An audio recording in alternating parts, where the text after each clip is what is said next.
Alright, after sounding like a lunatic, probably to everyone else around me, with mic checks, because it is so loud here, welcome back to the second installment of Bravo Broad. Thank you all for maintaining to watch. I'm in Cleveland Hopkins Airport right now, and I'm going to be here for about another hour and a half, sitting at a little bar, looking like a lunatic, further ostracizing myself from everyone around me because I'm talking to my computer. So, I do this for you. Remember that. So, I guess the first thing I want to touch on today was a lot of the preparations made for the flight. One was, of course, getting the ticket. The ticket was something I started looking into about 3 months ago, and I wish I would have got it earlier. When I originally saw it, it was probably around $1,100. I waited about 3 weeks because it wasn't filling up quickly, and I was like, oh, maybe now it will go down. This is through like Expedia and like Travelocity, and no, it didn't go down. In fact, it went up. It went up a lot, up to about $1,600, I think, was the final price I paid. And it's something I'm kicking myself in the ass over still, but it's easily avoidable. So get your tickets early. It's the one thing I'm gonna really recommend. The other thing you should know is, I don't know if this is true. This is like secondhand information, but I heard when doing these international trips, it's much better to go to an agent. I heard that from a friend of mine, and I'm not talking like saving like $50, $60. I'm talking like saving like $800 or $900 in comparison to what I paid. Like I've heard him like getting round trips for like $800, $700, so it's pretty good. Another thing is you should be aware of, I didn't realize this until I actually had gotten here, was the cost of baggage. There was another $300 charge I wasn't expecting at all because of how heavy my bags were. In fact, I even had to take things out because it would have been a $500 charge because my one suitcase weighed 70 pounds and my other suitcase weighed 34 pounds. So the other thing I want to touch on really quickly before I exit out this part of the video, I'm going to do these in segments. Here, Boston and Frankfurt, just little bits. You guys will be like magic to be whispering away to new locales as you go through this video.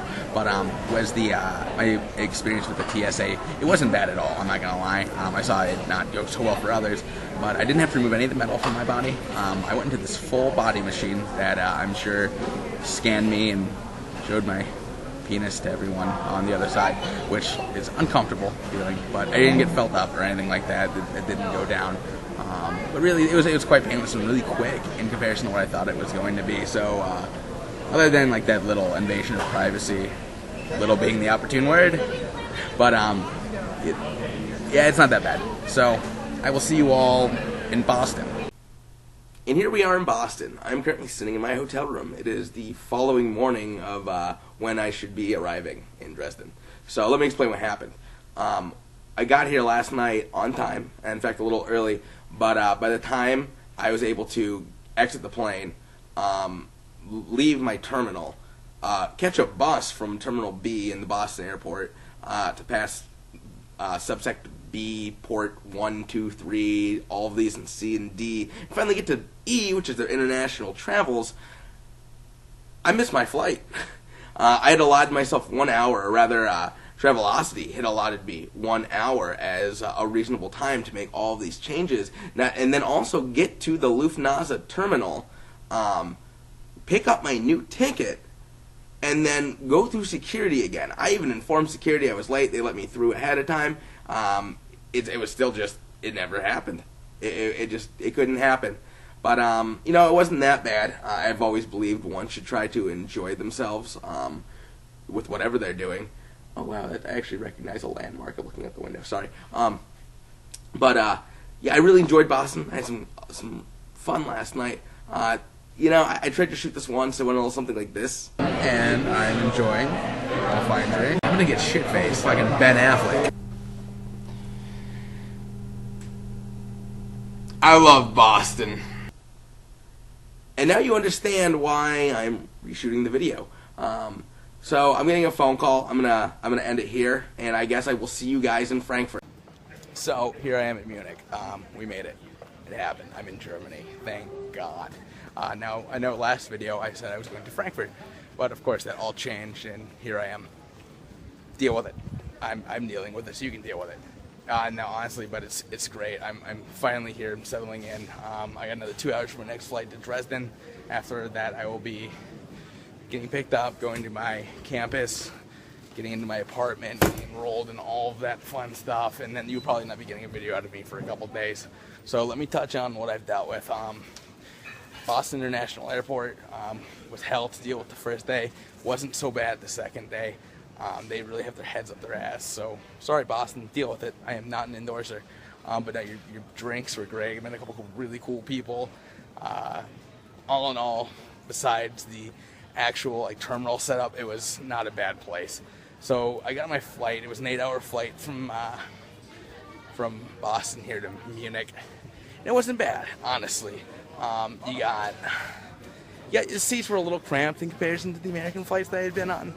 But I had like a TV screen, had like all kinds of movies, things that were still in the theaters even. I watched like the Lego movie at first, got bored with that like 20 minutes in.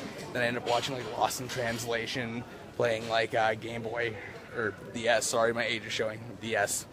I had a guy sitting next to me for my travel companion. He was really easy to deal with, so it was really great. He spoke English, but we didn't exchange more than 10 words.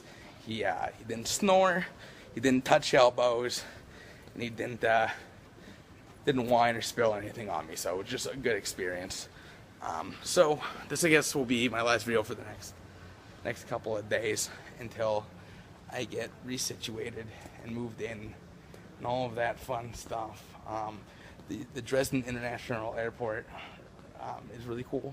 Really, like, it's one of the easiest to navigate. The security was fantastic. It was the most uninvasive in comparison to a lot of the ones I dealt with in the States. Like, there was no machine to scan me.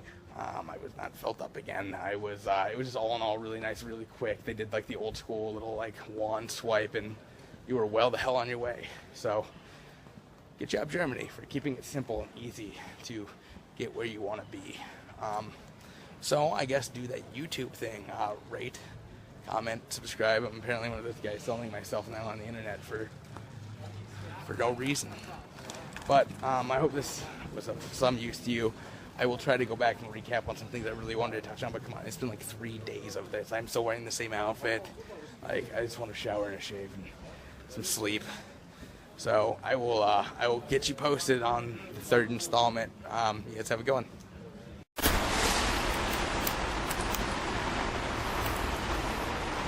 So I just got here, and I had to split off from my group because I thought I left my windows open in my room to run back when it started to rain, and I didn't. But grabbed my umbrella to walk outside and see this. Welcome to Europe, bitches.